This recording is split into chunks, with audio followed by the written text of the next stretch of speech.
plan is working. Inflation has fallen to 3.4% from its peak over 11%, down by almost 70%.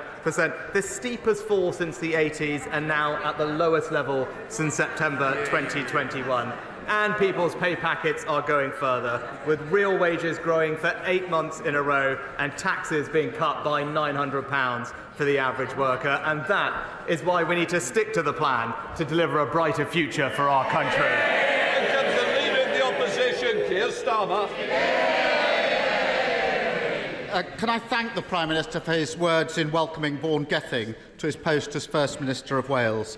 As the first black leader of any European government, it's a historic moment that speaks to the progress and values of modern-day Wales. And I also pay tribute to Mark Drakeford for his long, steady service in Wales.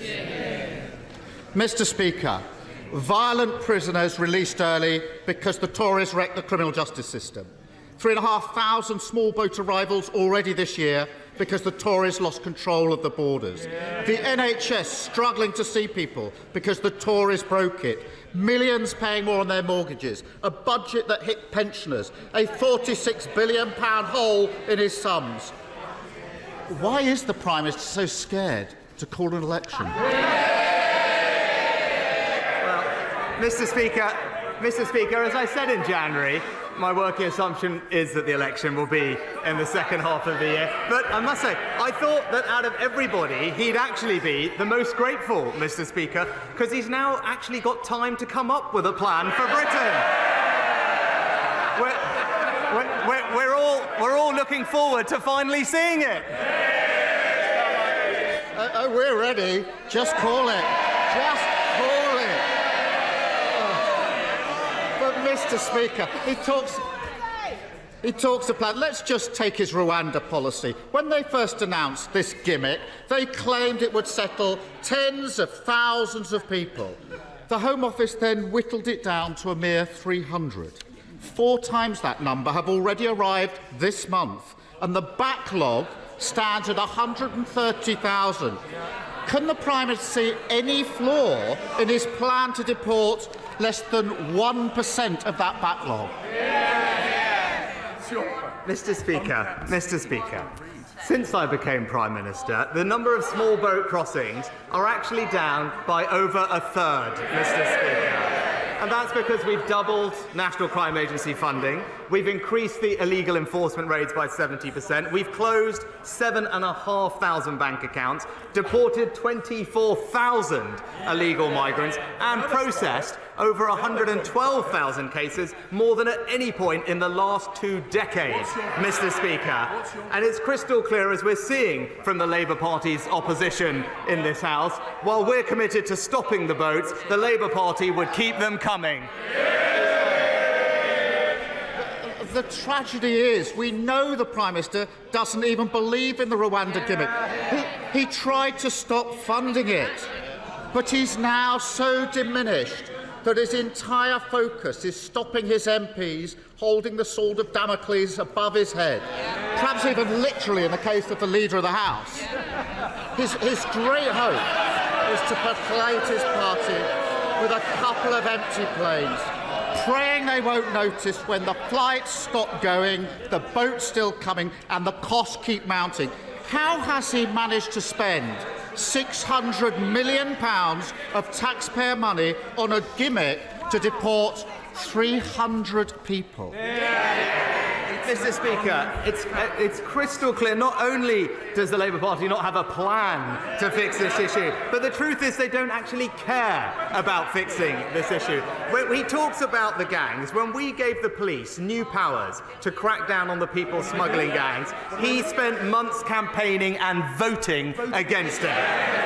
But thanks to our new laws, 900 criminals have been arrested. 450 have been convicted, serving over 370 years behind bars. If it was up to him, those criminals would still be out on our streets, Mr. Speaker. And the truth is, if he wasn't the Labour leader, he'd still want to be their lawyer.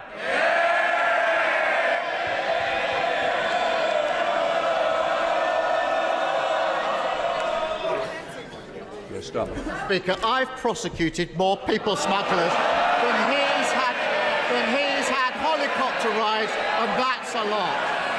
On this, I've done it. Rwanda gimmick is going to cost the taxpayer £2 million for every one of his 300 people that they deport. And I know the Prime Minister likes to spend a lot on jet setting, but that's some plane ticket. It's the cost of Tory chaos, and it's working people who are paying the price. The man he made his immigration minister let the cat out of the bag when he said the Prime Minister's symbolic flights will not provide a credible deterrent. And we know the Prime Minister himself thought it wouldn't work. If the people selling this gimmick don't believe in it, why should the country? Mr. Speaker, he's very keen to talk about who he prosecuted. He's a bit less keen to talk about when he defended Hizb ut-Tahrir, Mr. Speaker. But when it comes to this question of how to deal with people who are here illegally, his values are simply not those of the British people. After all, this is the person who campaigned to stop the deportation of foreign dangerous criminals, Mr. Speaker. A dangerous criminal was jailed for dealing Class A drugs after he fought to keep him here. A gangmaster was convicted of carrying a knife after he fought to keep him here. So whether it's representing terrorists or campaigning for criminals, it's clear whose side he's on, and it's not the British people. It's genuinely sad to see him reduced to this nonsense. And let's take another example that I started with.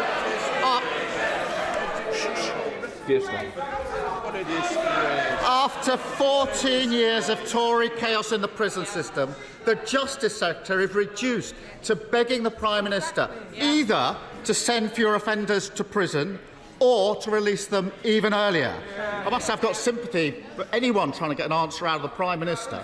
So what's it going to be? Fewer criminals behind bars in the first place, or more released early onto our streets? Which is it? Mr. Speaker, thanks to our record and plan, violent crime has fallen by 50%, Mr. Speaker. We've recruited more police officers, given them more powers, and kept serious offenders in prison for longer. What's his record? He voted against greater protection for our emergency workers, opposed tougher sentences for violent criminals, and failed to give police the powers they need. It would be back to square one with Labour, soft on crime and soft on criminals. You can see why he doesn't want an election, why his party have lost faith in him, why half his cabinet are lining up to replace him. No answers, no plan, no clue. And the Prime Minister has never had the courage to stand up to his party. So let me help him out and say to them what he wishes he could. The mortgage mayhem, the waiting list, the criminals walking free, they are the costs of Tory chaos. And if they can't bring themselves to stop the endless games and gimmicks, stop putting themselves before country, they should pack up, go home and waste somebody else's time. It wasn't that difficult, was it, Prime Minister? Mr. Speaker, he talks... Prime Minister. Mr. Speaker, he talks about his ideas, but we're 2 weeks on from the budget. The Shadow Chancellor found time to make a one-hour speech last night, and we still don't know how they're going to pay for that £28 billion black hole. But while he tries to talk down Britain and the progress that we are making, today's news shows that the plan is working. Inflation down, Mr. Speaker. Energy bills down. Wages up, pensions up, and taxes cut by £900. And that is the choice. Higher taxes and back to square one with Labour, or tax cuts and real change with the Conservatives.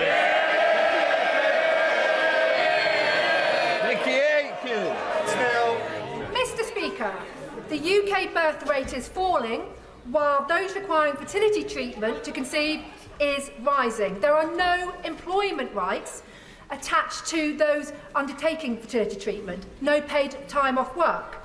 Would the Prime Minister join me in encouraging employers, large and small, across the United Kingdom to sign up to the Fertility Workplace Pledge, which I have launched with Fertility Matters at Work, LGBT Mummies, Fertility Network UK and many others to support those undertaking fertility when they're in work.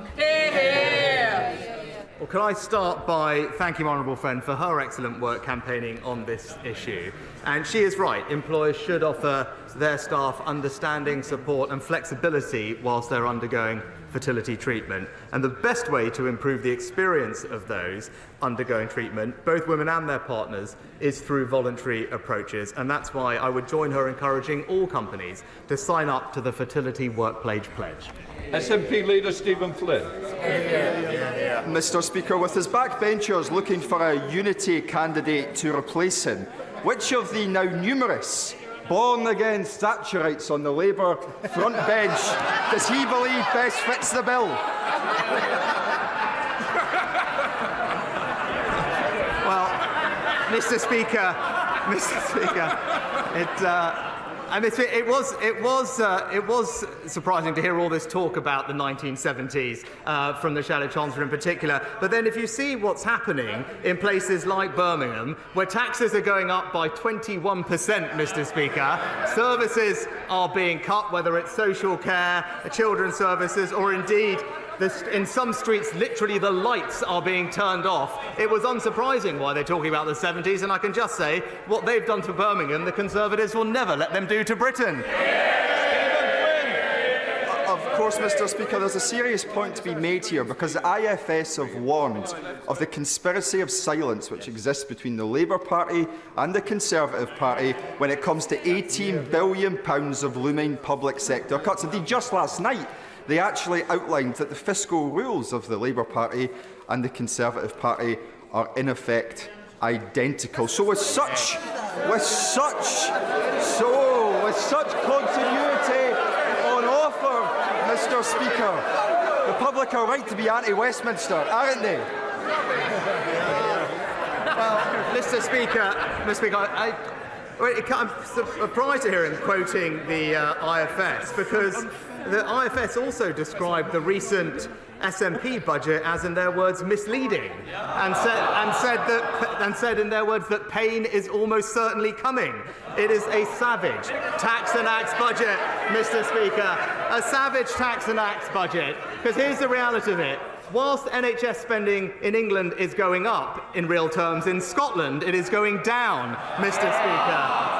And while taxes are being cut by the UK government, it is the SNP government that is putting them up. And that is the contrast. Where the SNP or indeed Labour are in charge, it's working people that pay the price.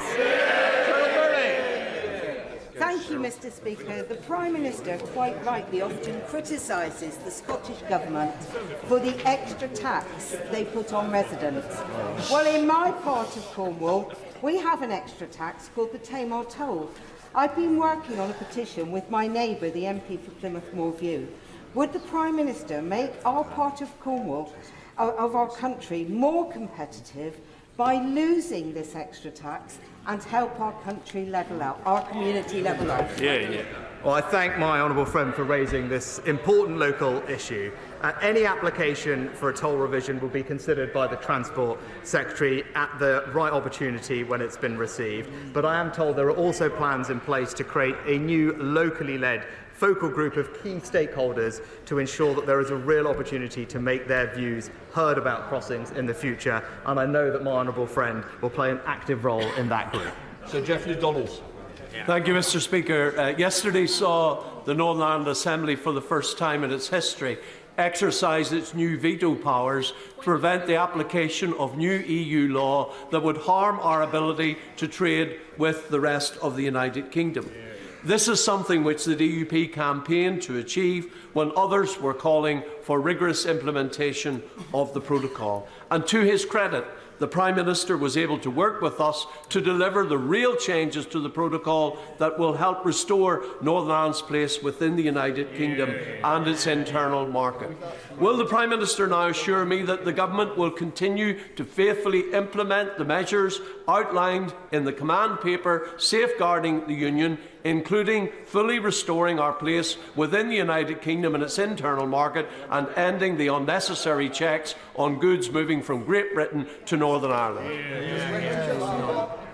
Well, I want to congratulate my honourable friend again on his leadership of unionism, and I agree it's been a very encouraging few weeks, and I salute the work of both the First Minister and Deputy First Minister in representing the future of Northern Ireland. And I can assure him that we will implement our commitments at pace, including further regulations to be laid before this House in coming days to take power to deliver those commitments on UK internal trade, also hosting the first meeting of the UK East-West Council and the establishment of Intertrade UK. But it comes down to this fundamental point, and I know that he will agree. Northern Ireland's place is stronger in the Union with locally elected politicians in place representing the needs of all parts of the community. Noting the NAO report today on the spiralling costs of using ex-military bases for migrants, and noting that the Home Office has announced this week that they are to reduce the projected numbers at RAF Scampton down to 800. Will the Prime Minister ensure that his Minister for Immigration meets West Lindsey District Council and myself urgently so that we can release most of the base for regeneration of this iconic RAF base, the home of the Red Arrows and the Dam Busters? Well, can I pay tribute to the way that my right honourable friend has engaged with the government on this important issue for his local community. As acknowledged, our plan is working to cut the use of asylum hotels, and we will have closed 100 hotels next week, on top of cutting small boat arrivals. But I know he's talking to the Minister for Legal Migration about how best to accommodate a smaller number of asylum seekers safely at RAF Scampton, whilst recognising the Council's ambitious plans for regeneration. And let me tell him, I fully support those discussions, and the Government is committed to the site being used for accommodation for the shortest possible time and then released to the benefit of the local community. Mr. Speaker, our NHS is at breaking point. My constituent was told he needed a gallbladder operation after a visit to A&E. He waited in hospital, nil by mouth, all day, no operation. He's then told to stay overnight or risk his place on the list. So he sits in a hot, smelly, windowless waiting room for 8 hours on a plastic chair. Then a gurney comes with no pillow, and that's where he sleeps. And the next day, the nurses say, no operation, there just aren't any beds. His wife told me the Conservatives are running the NHS into the ground. Given his experience, given so many others across the country sharing that experience, how can he say otherwise? I'm very sorry to hear about the Honourable Lady's constituent experience, and I'm sure she'll be raising it with the local NHS Trust as well. What I would say is, of course, the NHS is recovering from a difficult 2 years, but it has received considerable backing from this government, record investment, as was acknowledged by the NHS CEO just the other week, a plan to improve productivity in the future. And when it comes to beds, we've invested in 5,000 new beds over the last year, more ambulances, and all of that is contributing to lower waiting times, waiting lists coming down, and an improved A&E performance over last year. Angela Richards. Mr. Speaker, the people of the eastern villages of Guildford, the Clandons, the Horsleys, Effingham, Ripley, Send and Ockham have had enough. Unwanted development and villages taken out of the Greenbelt without promised infrastructure is why I've been calling for an immediate review of the local plan for the last 3 years. Does my right honourable friend agree with me that Labour's promise of concreting over the Greenbelt, even against the wishes of local MPs, would simply add insult to injury? Well, Mr. Speaker, unlike both the Liberal Democrats and the Labour Party, who believe in top-down targets that decimate the Greenbelt, we believe in local people having a say over their local communities, which is why we are committed to protecting and enhancing the Greenbelt. The national planning policy includes strong protections to safeguard this important land. I know her local plan is currently under review by the council, who have indicated they'll be updating it, and I hope the honourable member and her constituents engage with that process to help shape future Guildford for future generations. Kendrick. Mr Speaker, the EU Foreign Policy High Representative Joseph Borrell said on Monday that Israel is provoking famine in Gaza and using starvation as a weapon of war. President Biden has said that there should be no attack on Rafah without a plan to ensure the safety of more than 1 million people living there. Does the Prime Minister agree with High Representative Borrell and President Biden? Because I do, and we need a ceasefire. If he does agree, would he say so here in the chamber today? Well, so as the honourable gentleman knows, I've explained our position repeatedly, but the findings from the IPC are gravely concerning. It's clear that the status quo is unsustainable and we need urgent action now to avoid a famine. The UK is doing all it can to get more aid in and to prevent a worsening crisis. 2,000 tonnes of UK-funded food aid, including flour and hot meals, is being distributed by the World Food Programme in Gaza today, as we speak, enough to feed more than 275,000 people, and we will continue to do everything we can to alleviate the suffering that people are experiencing. Sir Bill Wiggin, close question. Question number 9, sir.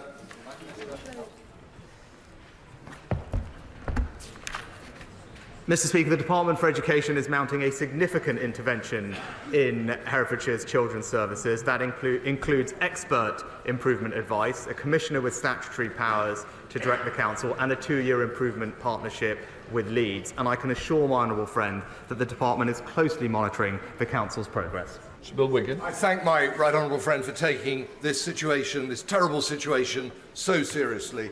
The Permanent Secretary from the Department of Education visited Hereford recently, and so he will know that the new Conservative Council are trying to mend the damage done by the previous Green and Independent Authority to far too many young people and their families. As a father, does he agree with me that progress is still far too slow? And so will he meet me and discuss what more we can do? Well, like my honourable friend, I am concerned to hear that children in Herefordshire are not receiving the level of service that they should expect. And I know that ministers have revisited the Commissioner's latest report, and while some improvements have been made, I agree with him. It's also very clear that the pace of change is not what it should be. My honourable friend has been right to campaign tirelessly on this. I assure him ministers continue to hold the local authority for account, but of course I will be happy to meet with him to discuss his concerns further. Hamid Yassin. Thank you very much, Mr. Speaker. Bedford Renal unit is closed until further notice, while investigation into the water treatment unit are carried out. This is a major incident for the nearly 100 patients in Bedford, whose lives are now severely disrupted by the need to travel around 50 miles up to 4 times a week to access life-saving kidney dialysis. Will the Prime Minister commit all the necessary resources needed by East and North Hertfordshire renal unit services to urgently fix this major issue? Well, I'm sorry to hear about the specific issue with the renal unit. I think he'll forgive me not being familiar with the exact details, but I'll make sure that we look into it in the department and that the NHS is being provided with all the support that they need to rectify the situation. Sir Liam Fox. Thank you, Mr. Speaker. Tomorrow is World Down Syndrome Day. We have made huge innovative strides in this country with the unanimous passing of the Down Syndrome Act in this House and initiatives such as yours, Mr. Speaker, to provide work placements here in the Palace of Westminster for people with Down syndrome. There is an outstanding issue we have to deal with, however.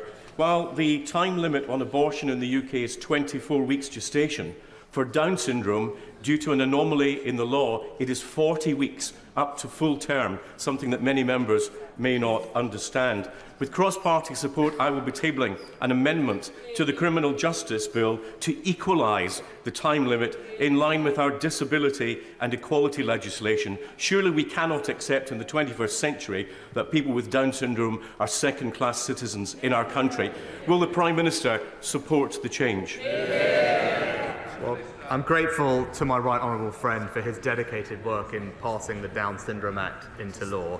And can I thank him also for highlighting World Down Syndrome Day, where we'll be hosting a reception in number 10 to mark the occasion. As he knows, when the grounds for abortion were amended, Parliament agreed that doctors were best placed to make those difficult decisions with women and their families. And also, as he knows, it's been a long-standing convention that it would be for Parliament to decide whether to make any changes to the law on abortion, and that these issues have always been treated as an individual matter of conscience. Anna Bardell. Thank you very much, Mr. Speaker. Some of my Livingston constituents in Broxburn and Craigshill have the misfortune of living in houses built with rack concrete.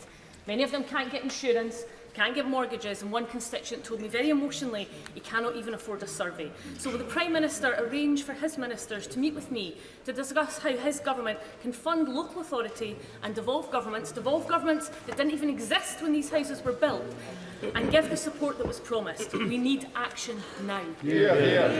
Well, Mr. Speaker, I'd happily look into the issue that the Honourable Lady raises, but in the first instance, I'm sure it would be a question for the SNP government in Scotland to answer, to make sure that they're providing for their constituents. And we have a strong track record of investing in local communities right across Scotland with our levelling up funding and investment partnerships. But when it comes to housing, obviously she'll know that that's a devolved area, but I'll happily look into the issue that she raises. Andrew Rosendale.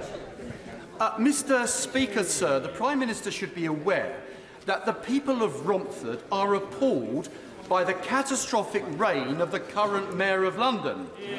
So, does he agree that traditional boroughs like Havering should have more independence from City Hall, but in the meantime, to save London, shouldn't we sack Sadiq and elect Susan Hall as the next Mayor of our capital? Well, can I pay tribute to the Honourable Member for Romford's championing of his area and his passion to preserve its character.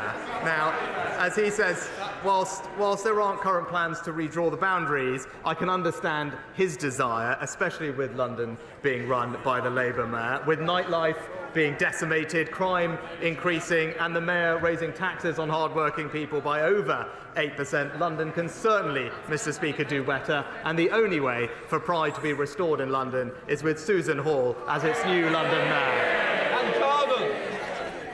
Thank you, Mr. Speaker. Last Sunday was the second anniversary of P&O Ferry's illegal sacking of 786 British seafarers.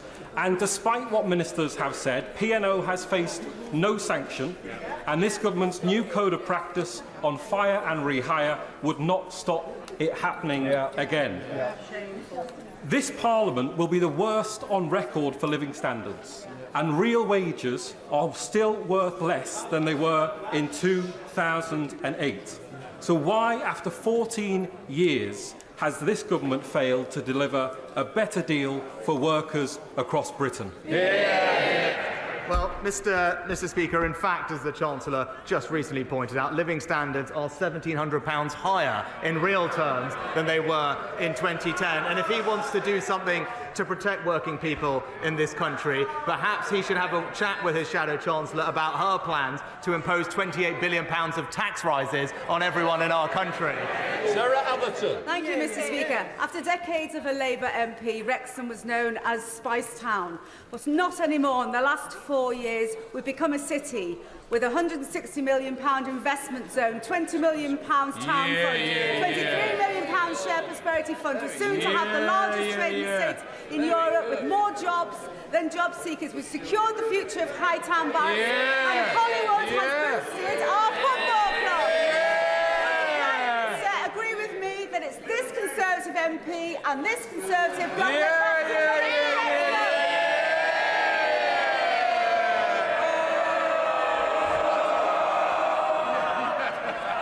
My honourable friend has been an excellent campaigner for Wrexham, putting it on the map after years of decline under the Labour Party, the heart of one of Wales's investment zones, with our plan for towns helping to regenerate the local high street and improve public safety. And I can tell my honourable friend, with such a great campaigner like herself, the next 5 years will only look brighter for Wrexham. Ashley Dalton. Thank you, Mr. Speaker. Last week, the Prime Minister rightly called Conservative Party donor Frank Hester's comments about the Honourable Member for Hackney North and Stoke Newington racist. It has since emerged that Mr. Hester has made comments that a group of Indian members of staff should climb on the roof, like on the roof of a train, and has made reference to Asian Corner. Does the Prime Minister agree with me that these comments are racist? Yes or no? Mr. Speaker, I addressed this last week, and the Minister for Women and Equalities addressed this just half an hour ago. Father of the House, Sir Peter Boltonley. Thank you, Mr. Speaker. You and the Prime Minister will be welcome in the Arran district of my constituency, where developers are trying to build over every vineyard, horticultural nursery and agricultural land. Could he point out that the last place to build homes is prime agricultural land, especially in an area where developers have enough permissions to meet the Council's targets for the next 5 years? Well, Mr. Speaker, my honourable friend is right that sustainable development must be at the heart of our planning system, and that's why we're committed to meeting the housing needs of our communities by building homes, the right homes, in the right places, making sure that everyone uses best use of brownfield land, conserving our countryside, but that's also the point that he makes, which is important. As I've been crystal clear, we must protect agricultural land. Food security is incredibly important, and we need our farmers to produce more great British food. And this water. Thank you very much, Mr. Speaker. We know the Prime Minister has received advice about the legality of the Israel-Gaza war, that he's had time to consider it, that governments can and do publish such advice. So will he tell the House what steps he is taking to act on that advice in reviewing UK arms sales, in supporting proceedings in the ICJ and ICC, and in exercising the UK vote in the UN Security Council? Well, Mr. Speaker, we continue to call for Israel to respect international humanitarian law and for civilians to be protected. Too many civilians have been killed, and we want to see Israel take greater care to limit its operations to military targets. These are points that both I and the Foreign Secretary have repeatedly made to Prime Minister Netanyahu. We have previously assessed that Israel is committed and capable of complying with international humanitarian law, and of course we always keep this under review. Vickers. Thank you, Mr. Speaker. The Prime Minister will be aware of plans by National Grid to build 50-metre-high pylons, a network through much of rural Lincolnshire, which is causing much consternation, particularly in rural villages. Could my right honourable friend assure my residents that when finally ministers consider the consultations that come forward from National Grid, that they will give sympathetic consideration to putting some of the sections underground? Well, Mr. Speaker, my honourable friend is absolutely right to raise the concerns of his constituents, and he will recognise the balance that we need to strike by making sure that we give our country the energy security that it needs, but do that in a way that is respectful of the impact on local communities. I'll be sure to make sure that ministers take into account the concerns that he's raised and that all the views of his local constituents are taken into account. Final question, Tory. Ali. Mr. Speaker, given the Prime Minister's and his government's days are numbered and will soon be in opposition, will he use the small amount of time available to him and join the 138 United Nations member states and recognise the state of Palestine? Mr. Speaker, our position has been consistently clear that we will recognise the state of Palestine when it makes most beneficial sense for the overall peace process. Of course we're committed to an ultimate two-state solution, but in the here and now what we are calling for is an immediate, sustained humanitarian pause which would allow for the safe release of hostages, including British nationals, and more aid to reach Gaza. And we would urge all sides to seize the opportunity and continue negotiations to reach an agreement as soon as possible. Please, Prime Minister's questions.